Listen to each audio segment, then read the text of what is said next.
여러분, 우리가요, 아무 생각 없이 흔히 쓰는 단어들 중에 단어가 가지고 있는 각각의 의미가 다른데도 불구하고 하나의 의미로 쓸 때가 있어요. 그러니까 의미가 각각 다른데 그것을 하나의 의미로 쓸 때가 있어요. 그것이 뭐냐면 다르다와 틀리다입니다. 다르다와 틀리다. 다르다는 같지 않다라고 하는 의미예요. 똑같지 않다, 다르다. 그래서 다르다 그죠? 틀리다는 뭐예요? 바르지 않다, 잘못됐다라고 하는 거예요. 그런데 우리는 이 말을 어떤 의미로 써요? 틀리다라는 의미로 써요. 그렇지 않아요? 그 사람 나와 달라 이렇게 얘기 안 해요? 그 사람이 틀렸어 이렇게 얘기해요. 그 사람이 내 의견과 달라. 이것과 이것은 달라. 그러니까 이것이 틀렸어 라고 얘기해요. 그죠? 그렇게 얘기할 때 없습니까? 처음 듣는 것처럼 그런 표정 짓지 마세요. 그죠? 우리가 흔히 그렇게 써요. 그러니까 다른 것을 틀리다라고 우리는 인식을 해요. 이게 무슨 뜻이냐면 우리의 의식 속에 다른 것은 틀리다라는 의식이 강하게 남아있기 때문에 그렇습니다. 이게 뭐냐 하면 원인이 뭐냐 하면 이 원인은 나를 중심으로 생각하는 거예요. 그러니까 나를 중심으로 내가 옳고 나와 다른 너는 틀렸다는 거예요. 많죠. 그런 경우 많이 있어요. 예? 그러니까 철저하게 자기중심적이에요. 근데 여러분, 우리가 자기중심적인 생각, 우리가 가지고 있는 자기중심적인 사고, 이게 뭐예요? 사실은 인간이 하나님 앞에 죄를 지었을 때요, 철저하게 자기중심적으로 돌아갔기 때문에 죄를 지었습니다. 원래 인간은요, 빨가 벗고 있었어요. 벗고 있었어요. 하나님 앞에 부끄러운 것이 없었어요. 왜요? 자아가 없었기 때문에 그래요. 내 고집이 없었기 때문에 그래요. 그런데 인간이 죄를 짓고 나서, 하나님 앞에 죄를 짓고 나서 하나님이 아담과 하와를 찾을 때 아담이 하나님께 뭐라 그래요? 내가 벗었으므로 내가 두려워요. 이렇게 얘기하는 거예요. 내가라는 자아가 주장되기 시작하는 거예요. 그때부터 내가라는 것, 자기중심적인 사고가 시작됐다는 거예요. 성경은 시종일관 돌아오라 계속 돌아오라고 얘기해요.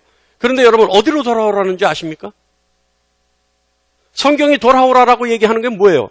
너의 중심적인 사고방식에서 하나님 중심적인 사고방식으로 돌아오라는 거예요. 그러니까 너의 중심에서 하나님 중심으로 돌아오라는 거예요. 이게 돌아오라는 거예요. 이게 하나님께로 돌아가는 겁니다. 그러니까 하나님 중심으로 내가 돌아가는 것, 이것이 성경에서 말씀하고 있는 돌아오라. 할렐루야. 신앙은 뭐라고 제가 얘기해요? 한마디로 정의하잖아요. 제가 늘 여러분 창고대 할 정도로 제가 여러분에게 요구해요. 여러분에게 주장해요. 뭐예요? 신앙은 뭐다? 내가 가지고 있는 나의 관점에서 하나님의 관점으로 나를 바라보는 것이 신앙이다라는 거예요. 아시겠습니까? 하나님의 관점으로 이웃을 바라보는 게 아니에요. 하나님의 관점으로 목사 바라보고 교회 바라보고 사회를 바라보고 이웃을 바라보는 게 그게 신앙이 아니에요. 하나님의 관점으로 누굴 바라본다? 나를 다시 바라보는 거예요. 이것이 신앙. 이게 자기 중심이 아니라 하나님 중심으로 돌아가는 거예요. 할렐루야. 자, 그런데요, 우리가 이같이 각각의 의미가 다른데도 불구하고 거의 비슷한 의미로 사용하는 단어가 또 있습니다. 여러분 이거 연구 많이 한 거예요. 잘 들으셔야 돼요. 근데 지금서부터 헷갈려요. 그러니까 여러분 잘 들으셔야 돼요. 자, 이게 뭐 어떤 단어가 있냐면 기억하고 있다라는 단어와 알고 있다라고 하는 단어를 우리는 혼용했어요. 자, 기억하다라고 하는 것의 사전적 의미는 이전의 인상이나 경험을 의식 속에 간직하고 있다가 도로 생각해내는 것, 이것이 기억이에요. 그러니까 입력이에요. 입력돼 있다가, 내 의식 속에 입력돼 있다가 다시 아웃풋, 빼내서 쓰는 것, 이것이 기억이에요. 자, 그런데 알고 있다라고 하는 사전적 의미는 교육이나 경험을 통해 사물이나 상황에 대해 정보나 지식을 소상히 갖고 있는 것, 이것이 알고 있다예요. 자, 여러분에게 돌발적인 퀴즈를 냅니다. 여러분 얼른 대답을 한번 생각해 보셔야 돼요. 어느 것이 맞는지 또는 차이점이 어느 것인지 잘 생각하세요. 이제부터 헷갈립니다. 자, 전화번호를 기억하고 있다, 전화번호를 알고 있다. 어느 것이 맞아요? 할렐루야. 전화번호를 알고 있다, 전화번호를 기억하고 있다. 어느 것이 맞아요? 자, 의견이 분분합니다. 이제 좀 이따가 잘못된 대답은 이제 창피당합니다. 자, 그 사람의 이름을 기억하고 있다, 그 사람의 이름을 알고 있다.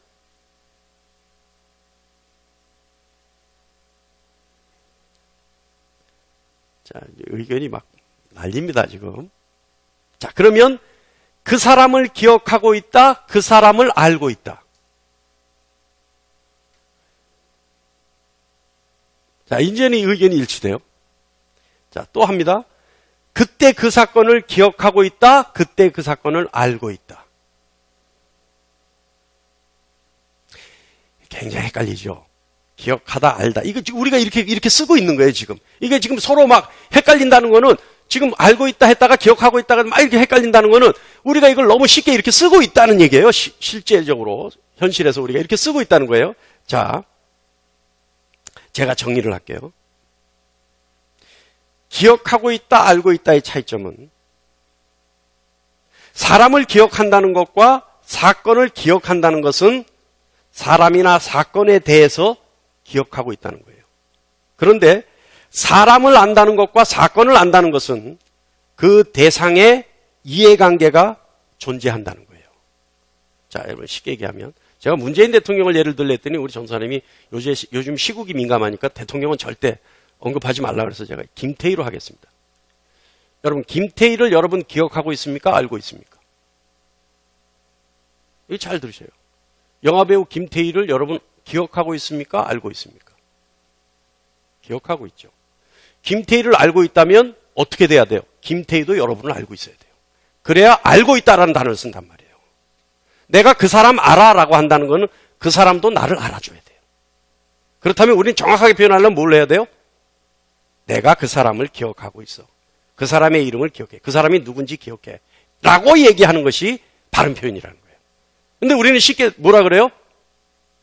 우리는 말을 통해서 사기꾼이 돼버려요. 그 사람이 나를 모르는데 그 사람을 안다고 내가 얘기를 한단 말이에요. 내가 문 대통령을 알아 이랬는데 그럼 문 대통령이 나를 알아줘야 되는 거예요. 내 이름을 대면 그 사람도 나를 알아. 그 사람 이렇게 돼야 된다 이 말이에요. 자, 이제 차이점을 이해하십니까? 자, 이 차이점을 여러분 정확하게 이해하셔서 머릿속에 싹 집어넣어요. 지금 딱 알고 있어야 돼요. 자, 그런데 이제 이것 때문에 헷갈리는 거예요. 지금부터 얘기하는 것 때문에. 뭐냐 하면 알고 있다라고 하는 그 단어 중에, 그 의미 중에 기억하고 있다라고 하는 의미로 쓸 때가 있어요. 알고 있다라고 하는데 그것을 기억한다의 의미로 쓸 때가 있단 말이에요, 우리가. 일상적으로. 뭐냐면, 근데 그것은 정확하게 표현하면 어떻게 써야 되냐면, 바로 이름이나 사건을 얘기할 때, 안다라고 얘기할 때 나는 그 사건에 대해서 그 이름, 그 사람에 대해서 서로 알고 있는 사이가 아닌데 기억하고 있어. 라고 하는 이 기억하고 있어를 알고 있다라는 말로 쓸 때는 뭐라고 얘기를 해야 되냐면 그 사람의 이름에 대해서 알고 있어. 그 사람에 대해서 알고 있어. 그 사건에 대해서 알고 있어라고 써야 정확한 표현이에요. 그러면 그 사람에 대해서 알고 있어, 그 사건에 대해서 알고 있어라고 한다면 뭐와 같은 말이에요? 기억하고 있어라고 하는 말과 같은 말이에요. 같은 의미가 돼요. 자, 이해하세요, 이제? 이해하세요? 그러니까 내가 김태희를 알아. 이렇게 얘기를 하려면 이 김태희를 알아라고 하는 말의 정확한 의미는 뭐냐면 김태희도 나를 알고 나도 김태희를 알아. 이랬을 때 김태희를 알아 이렇게 얘기를 하는 거예요. 그런데 이것을 김태희에 대해서 알고 있어 이렇게 얘기하면 내가 김태희라는 사람이 누군지 기억하고 있어. 이렇게 된단 말이에요. 그러니까 대하여 이 말을 써야 된다는 거예요. 알겠죠? 그래야 기억한다는 말로. 그러니까 우리가 일상생활에 흔히 알고 있어 이 말을 잘못 상대가 오해하지 않게 하려면 뭐예요? 그냥 내가 그 사람에 대해서 단순한 지식을 알고 있다면 김태희에 대해서 알고 있어. 김태희에 대하여 나는 아는 사람이야. 이렇게 얘기해요. 근데 잘못 말해서 김태희를 알아 이러면 김태희가 나를 알고 나도 김태희를. 김태희 씨 미안합니다. 어쨌든 이렇게 됐어요. 자, 이해하시죠 이제? 자, 이해하시죠? 저는 김태희 씨를 몰라요. 그러니까 저는 김태희 씨에 대하여 알아요. 이해하시죠 이제? 예, 자, 우리가요 이게 왜 중요하냐면 하나님에 대하여 안다는 것과 하나님을 안다는 것은 큰 차이가 있습니다. 하나님에 대하여 안다는 것은 하나님의 실존에 대한 확신과 상관없이 하나님에 관한 정보를 통해 지식은 알 수 있다는 얘기예요.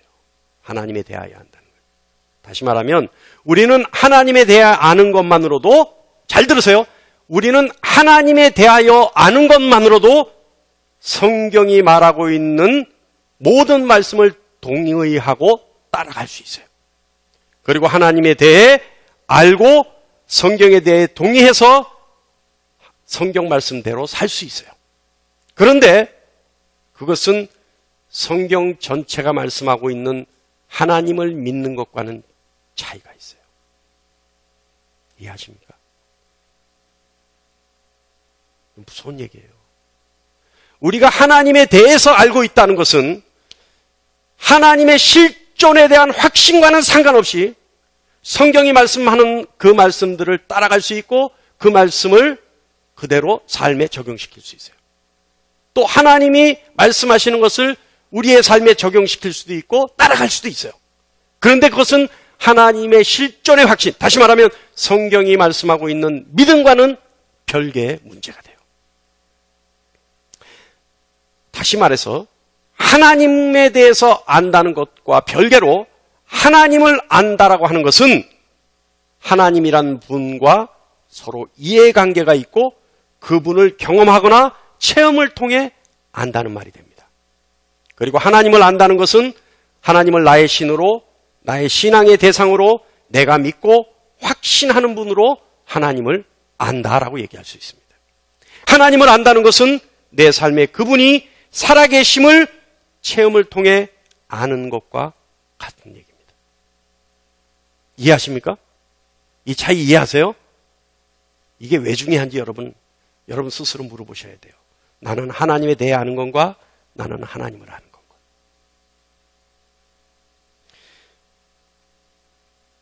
도올이란 분이 상당한 석학이에요. 이분이 제가 알기로도 제가 인정할 정도로 성경에 대해서 많이 아는 것 같아요. 그분이 성경 강의를 하는 걸 내가 한번 들어봤는데 기가 막혀요. 이분이요, 성경에 대해서 제가 인정할 수밖에 없을 정도로 해박한 지식을 가지고 있습니다. 그리고 하나님에 대해서도 성경을 통해 상당한 많은 지식을 가지고 있는 것 같아요. 그러나 도올 선생님은 하나님을 알지 못합니다. 왜냐하면 그분의 섭리를 체험하지 못했기 때문에 그래요. 내가 왜 이렇게 단언할 수 있냐 하면 하나님을 체험했다면, 그리고 하나님의 섭리를 경험했다면 모든 인간은 하나님 앞에 무릎을 꿇지 않을 수가 없습니다. 그런데 도올 선생님은 하나님 앞에 무릎을 꿇은 것 같이 보여지지 않아요. 그러니까 성경에 대하여는 해박한 지식을 가지고 있고 하나님에 대하여서도 해박한 지식을 가지고 있지만 하나님을 알지는 못하는 거예요. 할렐루야. 이해하세요? 무슨 얘기인지? 이거예요. 제가 오늘 여러분께 드리고자 하는 말씀이 이 말씀이에요. 야곱은요, 오늘 본문에 나오는 야곱은 이제부터 편해져요. 여러분 머리가 막 복잡했죠? 한숨을 다 내려놓고 이제부터 편하게. 오늘 본 말씀의 야곱은 고향을 떠나서 지금 삼촌 라반에게로 가는 하란으로 향하는 여정이 있습니다. 그리고 해가 지자 그것에서 노숙을 하죠. 그리고 잠자리를 마련해요. 근데 여러분 우리가 한번 머릿속에 그림으로 한번 그려보세요. 야곱이 지금 얼마나 신세가 처량하냐면요. 야곱이 베고 있는 돌베개만 보더라도 그래요. 야곱이 상황이 지금 어떨까요? 저녁은 먹었는지 알 수가 없어요. 모르죠. 리브가가 집을 나온 지 하루 만이니까 리브가가 건포도 한 송이나 떡 한 덩어리를 줬을지는 모르겠어요. 그러나 일단은 지금 야곱의 신세는요, 얼마나 지치고 처량했으면 딱딱한 돌을 베개 삼아 베었는데 잠이 들 정도예요. 그러니까 이 상태가 지금 어떤 상태예요? 여러분 돌베개 베고 잠들어 보셨어요? 딱딱한 나무 목침도요, 잠자기 힘들어요. 그런데 그 돌을 뱉는데 잠이 들 정도로 이 사람의 지금 심신이 완전히 밑바닥이에요. 처량한 신세예요. 지쳐 쓰러지다시피 기절하다시피 잠이 든 거예요. 그런데 그곳에서 야곱이 하늘과 땅이 소통하는 것을 봐요. 사닥다리에 천사들이 오르락내리락 한단 말이에요. 그리고 그곳에서 하나님의 약속의 말씀을 듣습니다. 창세기 28장 13절 14절 약속의 말씀은요, 우리가 보면 13장 14장 약속의 말씀 보면 또 본즉 여호와께서 그 위에 서서 이르시되 나는 여호와니 너의 조부 아브라함의 하나님이요 이삭의 하나님이라. 내가 누워있는 땅을 내가 너와 내 자손에게 주리니 내 자손이 땅의 티끌같이 되어 내가 서쪽과 동쪽과 북쪽과 남쪽으로 퍼져나갈지며 땅의 모든 족속이 너로와 내 자손으로 말미암아 복을 받으리라. 자, 이 말씀은 이 약속의 말씀, 야곱에게 주신 이 약속의 말씀, 이 새삼스러워요? 아니죠. 지금 야곱 가문에 수도 없이 내려오는, 아브라함 때부터 내려오는 축복의 말씀이에요. 그러니까 새삼스러운 말씀이 아니에요. 그런데 야곱에게 주시는 약속의 말씀이 특별한 것이 하나가 있어요. 무슨 말씀이냐면 28장 15절 말씀은 야곱에게만 주셨던 특별한 약속의 말씀입니다. 다 같이 한번 읽어볼까요? 시작. 내가 너와 함께 있어 내가 어디로 가든지 너를 지키며 너를 이끌어 이 땅으로 돌아오게 할지라. 내가 내게 허락한 것을 다 이루기까지 너를 떠나지 아니하리라 하신지라. 할렐루야. 이 약속의 말씀이 여러분에게 주시는 약속의 말씀이기를 간절히 축원합니다. 저는 이 약속 말씀만 들으면요 가슴이 벌렁벌렁거려요. 어떤 때는 막 혈압이 올라간다니까 이 말씀만 들으면. 예? 쓰러질 것 같아. 너무 좋아서. 뭐예요? 하나님이 나를 지키고 이끌어 가시고 함께 하시는데 이것보다 더한 거 없어요. 제발 좀 이래줬으면 좋겠어. 그죠? 이 약속의 말씀, 야곱에게 주신 이 약속의 말씀, 여러분에게 주신 하나님의 말씀이기를 간절히 축원합니다. 자, 그런데 이제 할렐루야 이때는 막 할렐루야 이래야 된다는 거니까 무슨 아멘 이게 아니라요. 다음번엔 꼭 그렇게 하세요. 네, 자 그런데 이 약속의 말씀을 받았는데, 야곱이 이 약속의 말씀을 받았는데 야곱이 그 다음에 보인 행동이 석연치가 않아요. 이때 마음이 어땠을까 한번 우리가 생각해 볼 필요가 있어요. 야곱은요 이 약속의 말씀을 받았음에도 불구하고 그냥 이 약속의 말씀을 기억하기로 작정했던 것 같아요. 그러니까 기억만 하기로 작정했던 것 같아요. 왜냐하면 이 약속의 말씀은 지금 야곱의 상황을 봤을 때 아무런 도움이 안 되는 말씀이에요. 다시 말하면 이 축복의 말씀은 위로의 말씀은 될 수 있을지 몰라도 지금 당장 어떤 능력이 되는 말씀은 아니었다 이 말이에요. 생각해 보세요. 자, 생각해 보세요. 이 위로의 축복의 말씀은 확실해요. 자, 생각해 보세요. 너를 지키며, 지금 야곱에게요, 내가 알지 못하는 미지의 땅으로 가는 야곱에게, 만나보지도 못한 삼촌을 만나러 가는 야곱에게, 그것도 집에서 도망하는 자신을 받아줄지도 모르는 내일이 보장되지 않은 야곱에게 하나님이 지키겠다는 약속? 이게 현실적으로 크게 와닿을까요? 또 영원히 돌아갈 수 없을지 모르는 아버지 집으로 하나님이 돌아오게 하겠다라고 하는 이 약속? 현실적으로 크게 와닿는 약속일까요? 능력이 되는 말씀일까요? 자, 세 번째는요, 모든 여정에서 내가 너와 함께 하겠다라고 하는 이 축복의 말씀, 이 말씀이 지금 야곱의 처지에 힘이 되고 능력이 되고 벌쩍벌쩍 뛸 수 있는 말씀일까요? 그렇지 않아요. 오히려요, 하나님이 약속해 주려면 지금 야곱의 상황에, 야곱의 처지에 하나님이 약속해 주시려면 어떤 약속을 해 주냐면 내일 이맘때쯤 네가 몇 시쯤에 삼촌 라반의 집에 도착할 거야. 그러면 네가 라헬과 레아라고 하는 사촌을 먼저 만날 텐데 그들에게 네가 물을 얻어 마실 거야. 그런데 염려하지 마라. 라반이 너를 내쫓지 않고 너를 받아주는데 아마 너의 사위로도 삼을 거다. 그리고 네가 라반의 집에서 엄청난 재산을 갖는데 내가 요렇게 해서 너한테 재산을 만들어주겠다. 이랬다면 야곱이 어땠을까요? 이런 구체적으로 내일 당장 일어날 일을 확정지어 주셨다면 야곱에게 이 말씀은, 이 약속은, 이 축복은 위로가 되고 능력이 되고 힘이 됐을지 몰라요. 아이고 오늘 하루가 빨리 지나가고 내일 아침에 빨리 왔으면 좋겠다. 그러면 내가 삼촌 라반의 집으로 뛰어가야지 했을지 모르겠다 이 말이에요. 그러나 뭐예요? 하나님의 약속은 지금 야곱에게 있어서는 크게 힘이 안 돼요. 지키며 돌아오게 하며 함께 하겠다. 현실적으로는요, 먼 일 얘기 같다 이 말이에요. 그죠? 여러분 동의하십니까? 동의하세요? 그렇다 이 말이에요. 그랬더니 야곱이 어떻게 해요? 이런 축복을 약속으로 받았음에도 불구하고 야곱의 반응은 영 시원치가 않아요. 뭐라 그러냐면 야곱은 어떻게 해요? 이 약속을 받고도 17절 말씀 보면 뭐라 그래요? 이에 두려워하여 이르되 두렵도다 이것이요. 이것은 다름 아닌 하나님의 집이요. 이는 하나님의 문이로다. 뭐예요? 이 약속의 말씀을 받았으면 기뻐서 날뛰어야 되는데 약속의 말씀을 받고도 뭐라 그래요? 두렵도다. 두렵도다. 그러니까 약속은 약속이고 지금 상황은 두려운 거예요. 그죠? 그리고 그러나 하나님의 약속의 말씀을 그냥 잊어버리기는 아까우니까 그곳에 베었던 돌베개를 세우고 기름 붓고 기둥을 삼아서 이곳은 하나님의 집으로 삼겠다. 이곳을 내가 기억하리라 맹세해요. 그래서 야곱은요 계속해서 이곳을 얘기해요. 그러니까 하나님이 자신을 만나주시고 자신에게 축복해 주신 이곳을 기억하겠다 이 말이에요. 이해하십니까? 예. 야곱은요 더 이상 하나님의 약속을 의미를 두지 않습니다. 단지 그곳 그 장소에만 관심이 있을 뿐이에요. 다시 말하면 하나님의 천사들이 사닥다리로 오르락내리락 하고 하나님의 집, 하나님의 문이라는 그곳에만 의미를 둘 뿐이에요. 그런데 명확한 증거가 또 있어요.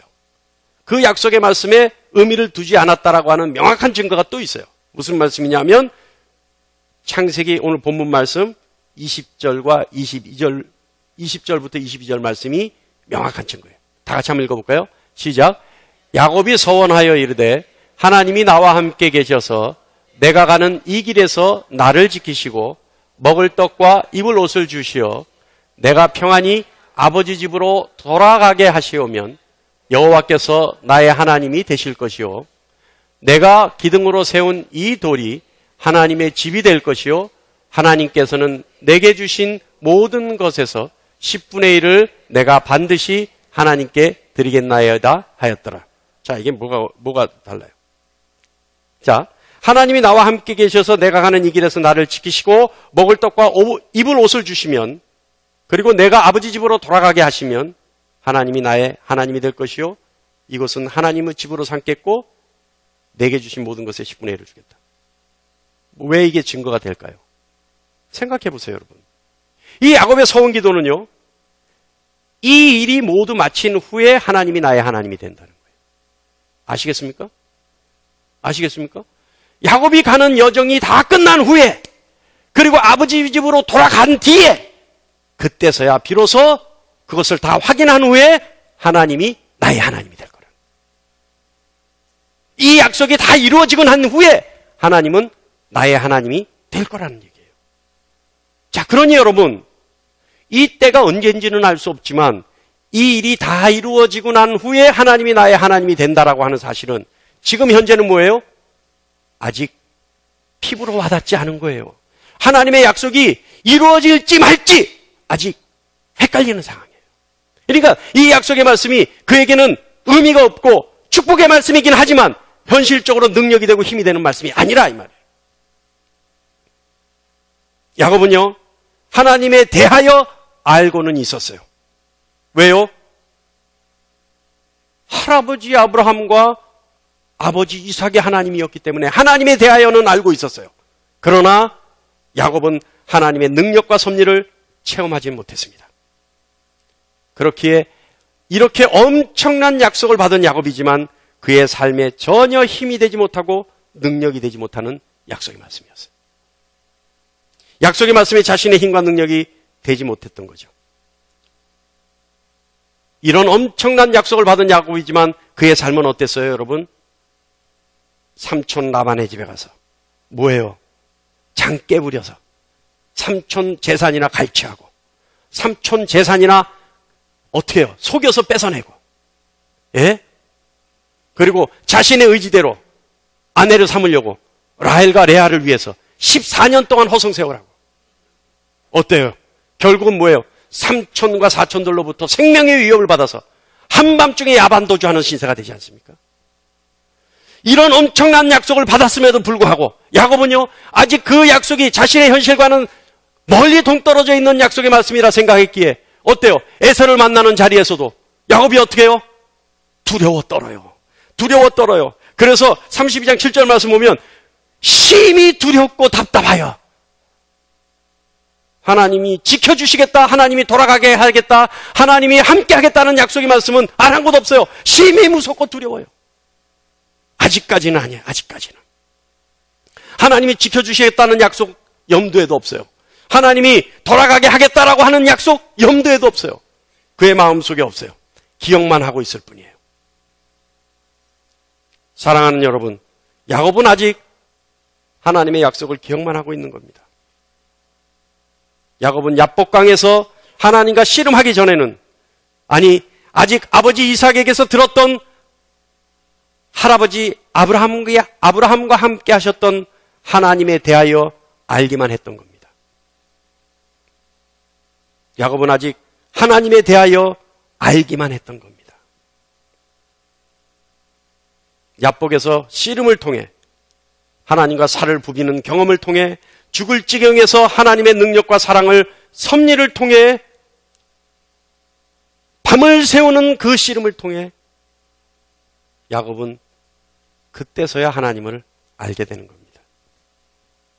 그래서 야곱이 야복강에서 하루를 지난 후에 야복강 나루터에서 하나님과 씨름한 후에 하나님에 대하여 알고만 있었던 야곱이 이제는 하나님을 알게 되는 겁니다.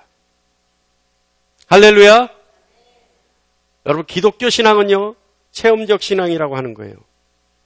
다시 말하면 삶을 통해 하나님을 체험하지 못하면 안 된다는 얘기입니다. 여러분, 우리 한번 생각해 보죠. 우리도 혹시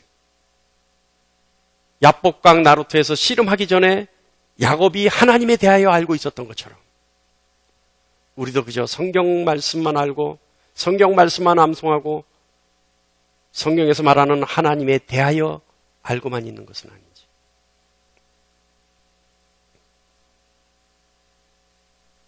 야곱이 하나님에 대하여 알고 있었던 것처럼 야곱이 하나님의 그 엄청난 축복의 말씀을 기억만 해서 하나님에 대하여 알고만 있었던 것처럼 우리도 성경의 축복의 말씀만 믿고 하나님에 대하여 알고만 있는 것은 아닌지.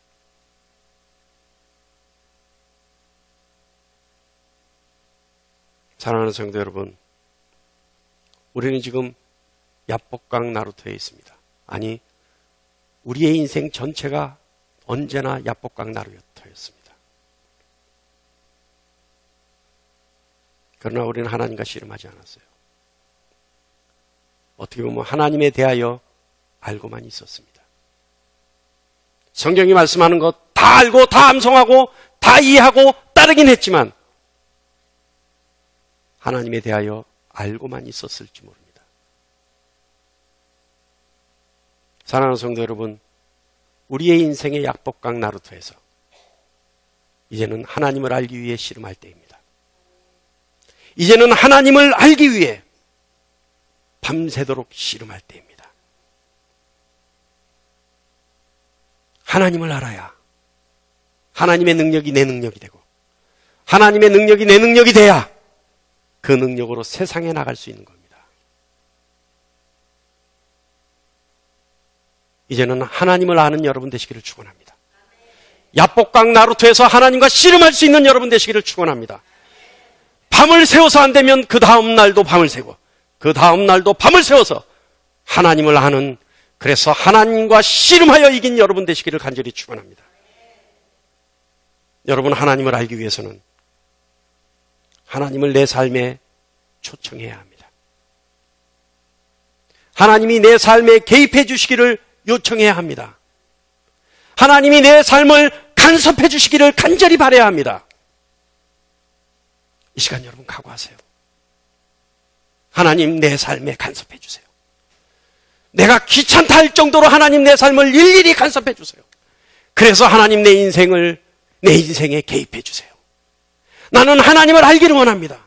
지금껏 하나님에 대하여 알고만 있었지만 이제는 하나님과 이해관계를 맺는, 하나님과 삶을 공유하는 하나님을 알기를 원합니다. 그럴 수 있는 여러분 되시길 바랍니다. 여러분, 다른 축복 없어요.